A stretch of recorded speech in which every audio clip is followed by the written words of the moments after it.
Assalamualaikum warahmatullahi wabarakatuh. Sebelum membahas tentang aliran-aliran radikalisme yang berkembang di Indonesia, terlebih dahulu perlu kita ketahui apa arti dari radikalisme. Secara umum, radikalisme adalah suatu ideologi atau ide dan gagasan dan paham yang ingin melakukan perubahan pada sistem sosial dan politik dengan menggunakan cara-cara kekerasan atau ekstrim. Sebelum lanjut, kita harus sepakati terlebih dahulu bahwa tidak ada agama satupun di Indonesia yang mengajarkan kepada pemeluknya untuk menggunakan kekerasan dalam mencapai tujuan, termasuk agama Islam. Dalam konteks politik, setidaknya ada 3 tujuan dari berkembangnya radikalisme di Indonesia. Pertama, memperjuangkan implementasi syariat Islam. Kedua, memperjuangkan berdirinya negara Islam di Indonesia. Dan ketiga, memperjuangkan berdirinya khilafah Islamiyah atau sistem khilafah dalam pemerintahan negara Indonesia. Sistem khilafah merupakan cara kepemimpinan yang digunakan oleh Rasulullah SAW dan Khulafaur Rasyidin dalam menjalankan pemerintahannya. Islam sebagai ideologi dan syariat sebagai dasar hukumnya. Bukan konsepsinya yang salah, melainkan penerapannya yang tidak akan sesuai di negara Indonesia. Mengingat keberagaman yang terdapat di negara Indonesia, budaya, adat istiadat, suku, dan terutama agama, maka Pancasila merupakan satu-satunya ideologi yang sempurna dan relevan untuk negara Republik Indonesia. Tentang radikalisme, Profesor Kiai Haji Said Agil Siraj menyebutkan ada 4 aliran yang berkembang di Indonesia.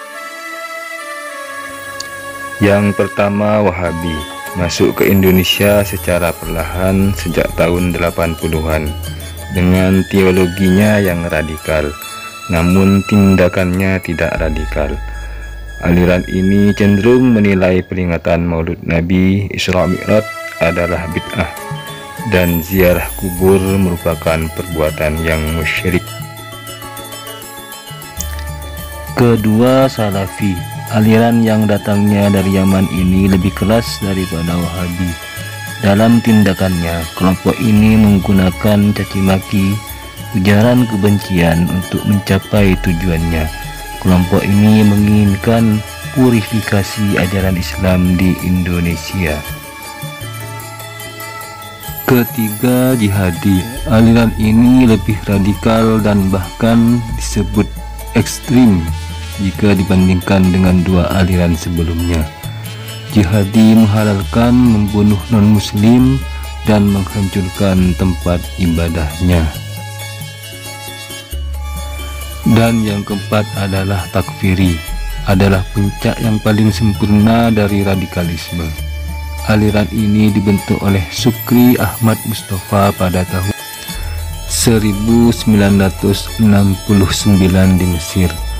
Aliran ini menganggap semua orang kafir kecuali mereka saja yang tidak kafir dan pengikutnya. Negara Indonesia termasuk sasaran dari kelompok takfiri karena negara Indonesia banyak terdapat ormas-ormas seperti NU, Muhammadiyah yang dianggapnya kafir karena tidak segolongan atau sepemikiran dengan kelompok takfiri. Karena kenapa?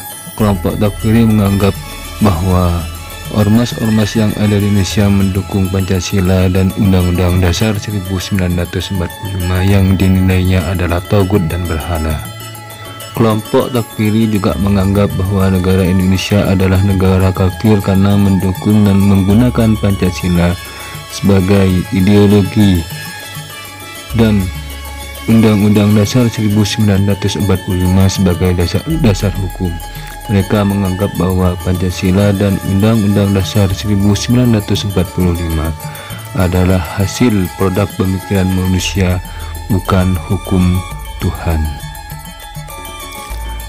Tingkatkan kewaspadaan, hindarkan generasi muda dari paham radikalisme, tanamkan ideologi Pancasila, dan tingkatkan iman dan ketakwaan kepada Allah Subhanahu wa Ta'ala.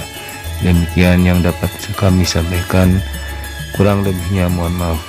Wallahul muwaffiq ila aqwamit thariq. Assalamualaikum warahmatullahi wabarakatuh.